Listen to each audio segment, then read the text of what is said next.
Air India Boeing 171 जो plane का हादसा हुए थे, उसमें अभी तक फाइनल जो जजमेंट वो नहीं आया, क्योंकि ब्लैक बॉक्स मिल गया।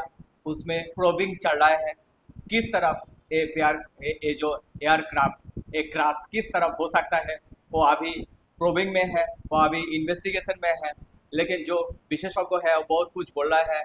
किसी ने बोला है कि इंजन फेलियर हो रहा है, किसी ने बोला है कि जो यहाँ पे जो फ्यूल है वो फ्यूल और इंजन दोनों के बीच में वो कॉन्टामिनेशन नहीं हो रहा है। फिर किसी ने बोला कि इसका जो वेट है वो वेट ज़्यादा था, क्योंकि एयरक्राफ्ट जब होता है वो वेट के हिसाब से वो रनवे लेते हैं। वो जिसका वेट जितना ज़्यादा होता है उनका उनका रनवे उतना लॉन्ग होता है। तो ऐसा बहुत लोगों ने, विशेषज्ञों ने बहुत कुछ बोला, लेकिन अभी तक फाइनल रिजल्ट नहीं आया, क्योंकि ब्लैक बॉक्स एक प्रोबिंग में चल रहा है। ब्लैक बॉक्स एक ऐसा थिंग है, उसमें सब कुछ रिकॉर्ड होता है। जो पायलट का बातचीत है वो भी रिकॉर्ड होता है। जो जो फाइनल मूवमेंट में क्या हुआ था, किस गियर में ये था, किस स्विच में ये था, ये सब कुछ उसमें रिकॉर्ड होता है। तो जब तक वो प्रोबिंग वो इन्वेस्टिगेशन खत्म नहीं होता तो तब तक फाइनल रिजल्ट नहीं आता है। तो ऐसा चल रहा है। जो एक बात बोला जाता है सब चैनल में कि वो जो लैंडिंग गियर था, वो लैंडिंग गियर जो था वो टेक ऑफ के इमीडिएटली टाइम वो गियर अंदर में घुस जाता है। लेकिन इस एयरक्राफ्ट में क्या हुआ, वो लैंड से 600 मीटर जो हाइट में थे, तब भी उसका जो लैंडिंग गियर तब भी देखा जा रहा है वीडियो में, वो तब भी वो अंदर नहीं घुसा। तो ऐसा बोला जा रहा है, ऐसा मान रहा है कि ये एक प्रॉब्लम हो रहा है। लेकिन अभी तक जो एलिगेशन आ रहा है वो ज़्यादा से ज़्यादा टाटा ग्रुप के ऊपर ये एलिगेशन आ रहा है, क्योंकि टाटा ग्रुप जो है वो टाटा ग्रुप एयर इंडिया को जो विमान है ये चलाता है कुछ सालों से। तो जो 2025 जनवरी से लेकर अभी तक 6 महीने तक ये बहुत प्रॉब्लम आ रहा है इस विमान में। कभी इसका इंजन में कोई पुराना इंजन यूज़ कर जाता है, कभी यहाँ पे जो यात्री फैसिलिटीज़ वो फैसिलिटीज़ नहीं दे रहा है, कभी यहाँ पर क्या होता है कि जो एसी है वो एसी ठीक से काम नहीं कर रहा है। तो हमेशा हमेशा की तरफ ये प्रॉब्लम में थे। तो इसलिए बहुत से लोग ये टाटा ग्रुप के अगेंस्ट ये एलिगेशन आते हैं कि ये ठीक से मेंटेनेंस नहीं कर रहे हैं।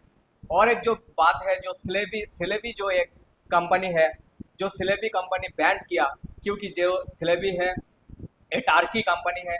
ये ऑपरेशन सिंदूर के दौरान जो पहलगाम अटैक है और ऑपरेशन सिंदूर के दौरान ये पाकिस्तान को सपोर्ट किया, इसलिए उनका जो कंपनी सिलेबी इंडियन गवर्नमेंट उनका कैंसिल कर दिया, उनका कॉन्ट्रैक्ट कैंसिल कर दिया। लेकिन अभी भी यहाँ पे ये सिलेबी कंपनी के दौरान यहाँ पर चल रही थी, सब मेंटेनेंस चल रही थी। तो इसमें कुछ गलत हो सकता है। लेकिन क्या हो रहा है, क्या हुआ था एक्चुअली क्या हुआ था, ये जब तक ये ब्लैक बॉक्स फाइनल इन्वेस्टिगेशन नहीं हुआ तब तक ये सामने नहीं आएगा कि एक्चुअल में क्या हुआ। आप विशेषज्ञ ने बहुत कुछ बोल रहे हैं, हो सकता है, लेकिन क्या हुआ एक्चुअल में कुछ नहीं जाना जाता है। तो जो फुटेज में दिखा रहा है वो फुटेज ये ऐसा दिख रहा है कि वो ऊपर गया, फिर वो धीरे धीरे नीचे उतरने लगा और एक फाइनली हिट आउट किया।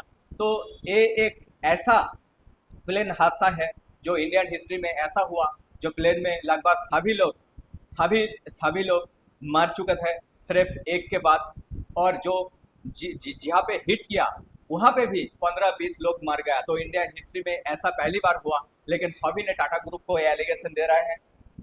और एक बात है, जो टाटा ग्रुप का सीईओ है वो आज एक प्रेस कॉन्फ्रेंस में वो बोल रहे हैं कि हम हर व्यक्ति को, उनका फैमिली को 1 करोड़ देंगे। वो बार बार ये एम्फेसाइज कर रहे हैं, लेकिन एक गलत बात है। आप किसी को जान को आप पैसा के साथ तुलना नहीं कर सकते। आप जो एम्फेसाइज कर रहे हैं हम 1 करोड़ देंगे, ऐसा ठीक नहीं है। तो फाइनल जब तक ये प्रोबिंग शेष नहीं होते तो फाइनल रिजल्ट नहीं आते। तो जब तक फाइनल रिजल्ट नहीं आएगा तब तक हम अंधकार में जिए रहते हैं। तो फाइनल रिजल्ट आने के लिए आप वेट करते रहो और देखते रहो हिंदी वार्ता। Thank you.